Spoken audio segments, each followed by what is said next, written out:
Welcome to today's Materialize TV Live. We are coming to you with the funny title of Unbecoming to Expand. And today we're going to be chatting through the last several of the last few Destiny Culture podcasts, because as we have mentioned before in Materialize TV, we're kind of setting a pattern here of discussing the last week's episode on Destiny Culture. And it's kind of your behind the scenes chat around the chat. And you can get the inside scoop right here in Materialize TV, be able to interact and ask questions. Hello, Dora. Thank you for hopping on. And that way, it really will take what is just information floating out there in the abyss into a relational format, and we can actually have conversation and create something real from the thoughts that have been sparked in the previous episode of the podcast. So as we're getting started, and this morning, we just recorded episode number 4, and that will be uploaded, downloaded. What do they say? Dropped. It'll be dropped. That's much cooler. It'll be dropped later today. So you'll be able to catch episode 4. And we'll talk about episode 4 next week on Materialize TV. So all episodes 1, 2, and 3 currently are fair game for discussion on today's Materialize TV.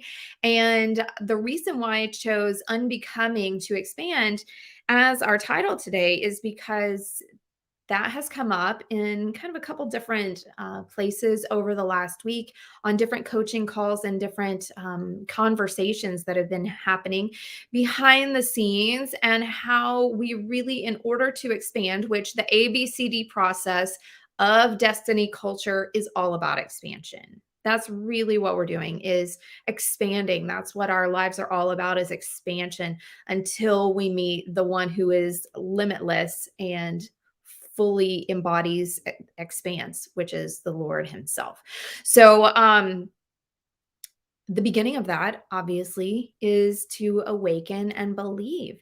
And that embarks people on what really is unbecoming. It's undoing, it's unlearning the things that have brought us weight. Not physical weight, but emotional weight, spiritual weight. And that is not of the Lord. And so many times it has to do with lies that we've believed or vows that we've made. It has to do with hurt and pain and experience that we've not yet healed from. And so there is a really big part of the awaken and believe process season that is all about unbecoming. Which is why we are uncoached, and that's why we call ourselves uncoaches, because we even went through our own process of being uncoached by Christ, through, my gosh, it's been hard, it's been hard stuff, because it's breaking a habit, and I'm sure Melissa can talk about breaking habits, with the body and all the stuff that she is, familiar with health and nutrition. It's hard to break a habit of popping open a bag of potato chips. You know what I mean? But life is hard anyway. So why not choose something hard that is going to have a beautiful result at the end? Choose your hard. Yeah. Choose the hard. I feel like we need to undo a lot of things. Oh yeah. And especially like when it comes to the health world, like there are so many things I see every day of people like, this is what we're supposed to be doing. And I'm like, it's really not what we're supposed to be doing. Like, let's undo like all of these unnecessary, pressured, like unnecessary things that really are causing us to like go into like these deep, like rabbit holes, of like doing these things that really aren't necessary. And instead they're like giving us bad results rather than the results we're looking for. Right. Well, and the unbecoming, like undoing the unnecessary that's making us look very unbecoming. Absolutely. One of the things that I was on a call with a business accountability friend this morning.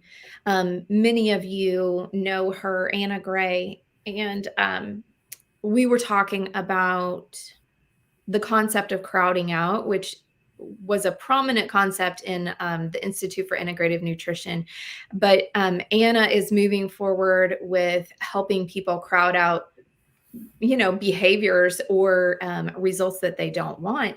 And in many respects, I was like, oh my gosh, that was one of the best things that we learned in all of IIN, was just that concept of crowding out. And that's it's related to what we're talking about here. And it's one option, it's one methodology for moving the ticker forward a little bit, and making progress on unbecoming. So when we had our last episode, which was 3, we interviewed Denise Flood, who is a beautiful soul. Mm-hmm. And if you haven't caught that episode, by all means, please go back and do that. And she really, one of the things that I found most beautiful and profound about her experience and her interview was how she talks about, I don't know if she used the word unexpected, but she definitely was.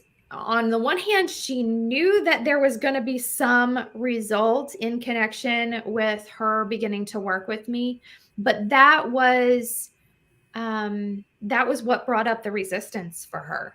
Mm-hmm. That was why she really resisted moving into even attending the Awaken retreat, was that unexpected result that she wasn't sure if she was going to be comfortable with receiving yet. Mm-hmm. And how often do we sort of do that in our own lives, even going through the process of ABCD? It's like, if we were to take what we're scared of and what we're hesitant around, and instead see that as the stepping stone to unbecoming, that the stepping stone to expansion, and take in that as a trigger to say, yes, I'm headed in the right direction. That would allow us to unbecome many of the things that we've created our mask, of living. It's just like taking a little bit of the makeup off every day. I wrote this down, and it's undo the unnecessary to transform what's unbecoming so we can more clearly understand. Yeah. It's all headed in the same direction. And I was thinking about, we used to call our group coaching program Unwrapping You, because it really is that process of unbecoming in order for you to see what's underneath, like the gift that you truly are inside, and just like dust off. There's nothing wrong with you. You're not broken.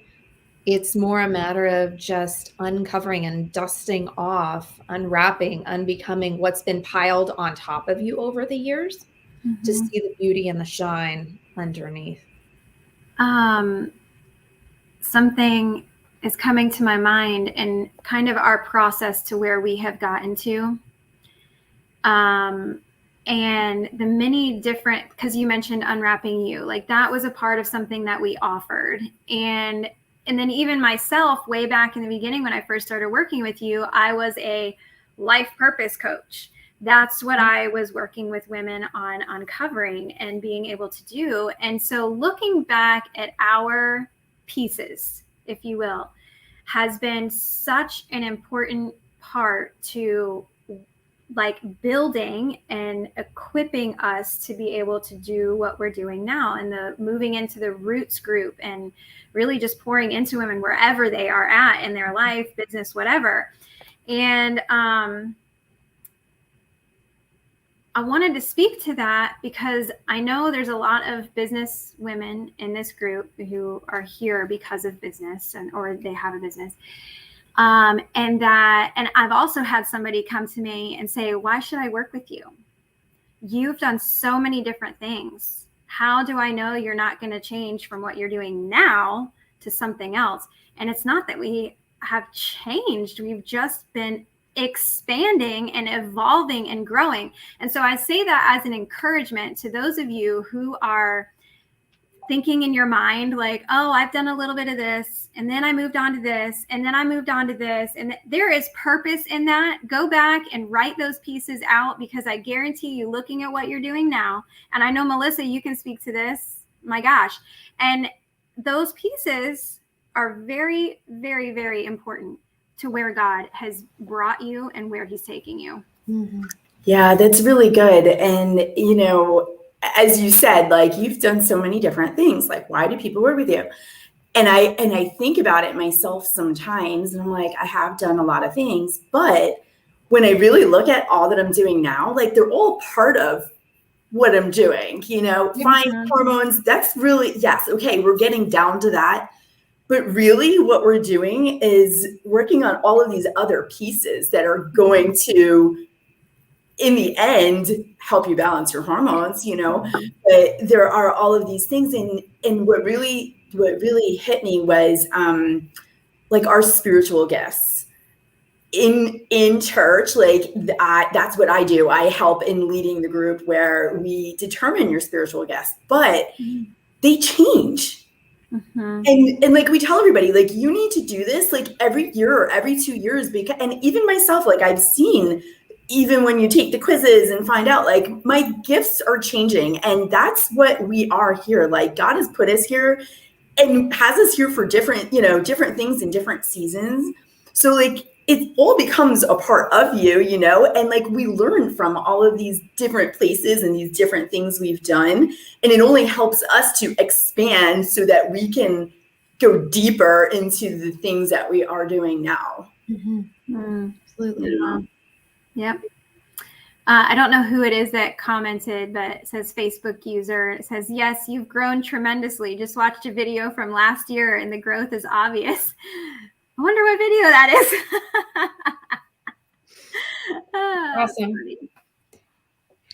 Awesome. I was thinking about how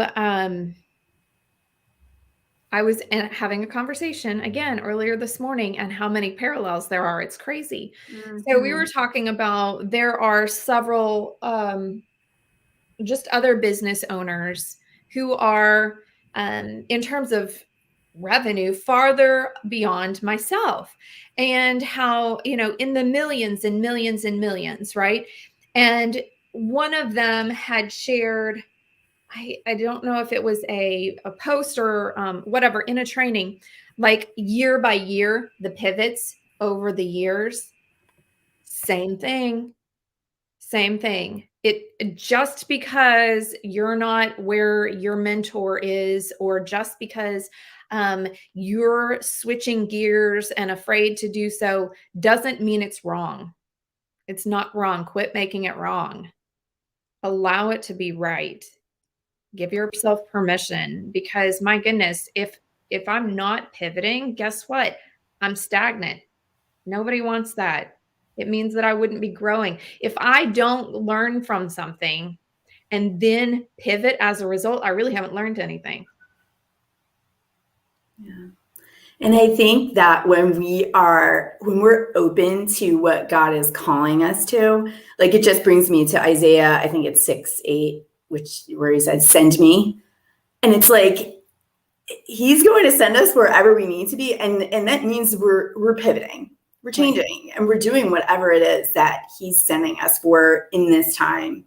Mm-hmm. And the pivot really is another way of saying unbecoming, because if I've got, I don't know, this growth on me, okay, I've got this growth on me. I'm not even talking about physical growth, but this is a part of me, okay? This dirty, nasty cell phone case, it's a part of me. And then I read this book, okay? And I read this book, and I say, oh, what I learned in this book makes me think differently over here.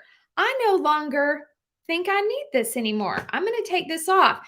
The pivot produces unbecoming. We're always by learning something new and shifting focus, shifting importance, shifting belief, shifting action, we're leaving something else behind. We're not always just piling it on. We're actually choosing to leave something else behind by way of doing that. It's awesome. It's awesome to give yourself permission. I love that. Yes, move from glory to glory. Deeper and deeper, you know? I was so grateful this last week as I have been, I got back home from that Splunkna training and have been starting with intention this current week to be holding sessions with people here locally and just praying and asking the Lord, show me some confirmation that I'm headed in the right direction with this, that I'm actually learning, because in something prayer-based, like, how do you know if you're doing it right? It's not necessarily that there's a wrong, but God, give me some results to see, even as we were talking about in this morning's podcast, which you'll have to listen to later today or tomorrow. Melissa was talking about that. Lord, just give me some affirmation, some confirmation that I'm headed in the right direction, that I'm getting some result, and thank you, Jesus. I will share this tiny bit from working with my husband this week. We were digging into one of his initial emotions that came up, and the emotion to be healed was entitlement. And I felt led to look up the meaning of his first name, which he doesn't go by, but the meaning of his first name includes the word entitled. And I was like, whoa. And guess what? The time frame that we were healing, that emotion was actually from the womb. Wow. It wasn't even an adult emotion, or a teenage kind of emotion where we typically now are thinking about entitlement and all these entitled kids. No, it was actually in the womb. That's fascinating. From the womb. And it's just mind-blowing. Mind-blowing. So if I were too afraid to pivot, if I were too afraid to shift gears, I would not be able to see God's glory in that way. If I had been too afraid to say, no, I started out the year with CEO Flow and business women and da-da-da-da-da-da-da. And if I'm so hardcore and afraid to expand upon it, I wouldn't be able to bring this kind of breakthrough to somebody in business, or to my spouse, or to the lady next door, Wow. So it's all beautiful. All the things that we learn, give yourself permission, I would say, over this next year, which is a lot of what we've been talking about behind the scenes, to surrender and just allow yourself to go on a journey and see what is presented to you next. Then there's been people that have thrown things out. The word yes comes to mind, and people will take a year and they'll just say yes to everything. And see what happens. They'll take a year and to let things unfold. There are people that use the term desire, and I don't have a problem with that word. There are some people that might be a trigger word for them, because they might, the way that they're raised, you might think, okay, if it's a desire, it's like my fleshly desire. For me, it doesn't mean that. It would be very much my heart cry from the Lord. But anyway, just things to think about. I was on the phone right before I got on here with a new connection from a podcast interview. She reached out to me and we hopped on the phone the very next day. She's amazing. But the thing that came up during our call was, because I've been pondering over the past day the definition of success, because that's changed for me in so many different ways. And so I realized this morning, success to me is the journey to eternity. Because her and I were talking about writing books. And then once you reach that goal, it's like, okay, God, what are we doing next? You never really reach the top of the ladder. Right. And even when you get to eternity, it's this continuous of like fulfillment and everything that the Lord has for us. And so anyways, I leave that for everyone here as a little spark or something to ponder on, as success is the journey to eternity, and that pivoting and that expansion. Yeah. Good stuff. Mm-hmm. Let's revisit real quick the episode with Denise. What did you guys, from what you heard, pull out of that episode that you want to comment on? Not necessarily, verbalizing the entire thing, because, people can hear it for themselves, but what struck you from what you heard? Well, I know Denise very well. Like, I know her very well. And for me, just as an overall, I loved hearing her voice. Like, I just loved that she was our first person. Like, she was one of the first people, and she has stuck with us from the beginning, And so she's been through a lot with us. So on a personal level, like, it gave me such warmth and gratitude, and also this like giddy where I can't wait to like finish listening so that I can message her and be like, oh, Denise, So it was very exciting for me to be able to hear her on there. What actually sticks out to me about it is a lot of us seem to think if you have a client, they're your client and that's it. Mm-hmm. And I think that's the first thing when I listen to the beginning, and it's like, okay, like, she's been a client of yours for a long time, but she's also been a big piece of transformation for you, which I think is really cool, because I see that happening a lot with people, like, oh no, you're my client, like, you're not up to my level, like, so I'm not gonna, you know what I mean? Like, you're not gonna help me. When really we're all helping one another. Thank you for saying that. Yes. Yeah. That like really stuck out to me. I heard that and I was like, I love that all came out. It's so good. About the things that we would miss out on. Oh, if we yeah. weren't open to that. Like, right. And you, Melissa, like, think about what we would have missed out on not having you here with us if we were to have been your client. Right. Yeah. Yeah. And I think that our, at least American culture here, it's like, okay, set yourself up as the celebrity, set yourself up as the expert, set yourself up on this throne upon high where nobody can reach you. And then it's off to me. I just wouldn't, I don't enjoy being that. I don't want to be separated from everybody else. I don't want to feel greater than everybody else. I already know my value and my worth. I don't need to flaunt it. Mm-hmm. I want to learn from other people's experiences, like everybody. And that's where we're talking so much about story. Like, I want to know other people's stories too, because guess what? I'm going to learn something with every single one. Yeah. It brings up for me, like, where I live in a town it's like a very high end, like, celebrity town. Like, we have a lot of celebrities, a lot of big time sports people who live here, Believe me, we're nowhere in their category, right?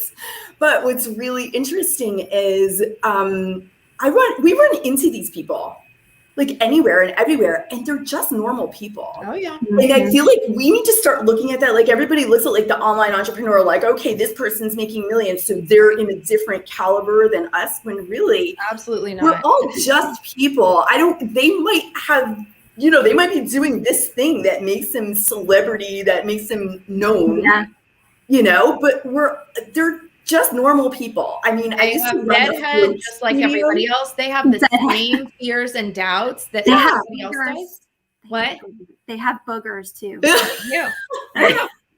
I used to help run a float studio here. If nobody knows about that, we can talk about that another time. But it's like deprivation. So you go in like dark, like in just like a tank of like salt water, whatever. Yeah. But we have like the stadiums are right here. So like all of the baseball players would come in. The golf players, we live right by PGA golf, like by the, you know what I'm talking, like all that stuff. And these people used to come in like any person. I mean, to the point where I actually had phone numbers of half of the team, the baseball team, like, and they invite me to the games. Like, they'll be like, Melissa, come to the game. That's so fun. Like, but it's so funny because until I got to here, I always felt like, oh, I'm this little person and these people are these big people. And once I got to know them in this, and I'm like, they're literally normal people. Right. So I think that's such a big thing. Like everybody needs to start realizing like we're all here for one another. Nobody's better than anybody. We're all just on our own path. This is going to be somewhat of a hilarious example of a reminder of that. But when I was out in Denver for that certification training, in the evenings, I wouldn't allow myself to study. I just wanted to lay there and like veg and watch Netflix or whatever. Well, I'm proud of you. I know it's totally, I can't think of if I've ever done that before. You know, I'm usually like, okay, bring the laptop and get as much done. So I was really intentional to try and do that just to let my brain rest. And so anyways, the Britney Spears documentary will totally give you a reminder or a peek into these are real normal humans. With struggles, just like everybody else. And I don't think as long as you can receive that information, you really don't need to go and spend 2 hours to watch that. There's probably better ways. But anyways, that is my most recent reminder of that very thing. Yeah, that's awesome. Yeah, that's cool. We are all literally seeking to unbecome. I mean, every person is seeking to unbecome in order to expand. Yep. So we are so glad that you hung out with us today. Now, you know some of the goings on behind the scenes from both the episode with Denise Flood and then even a little bit about today's. So be sure and go back and listen to Denise and reach out to her as well. She definitely, the services that she provides and the products that she provides are really super beneficial. And we have learned so much from her. Like she's a wealth of knowledge for sure. Yes. Oh my gosh. Just as big of a heart. And then you will be able to hear our episode on Believe within the next 24 hours. So be sure and be on the lookout for that. So if you have questions, if you have things that you would like to chat through, please feel free to still comment, but be sure and tag any one of us so that we're sure that it doesn't get missed in the scheme of social media, because we truly value you watching and value that you spent your time with us, and we will catch you guys later. Yep. Talk real soon. Bye.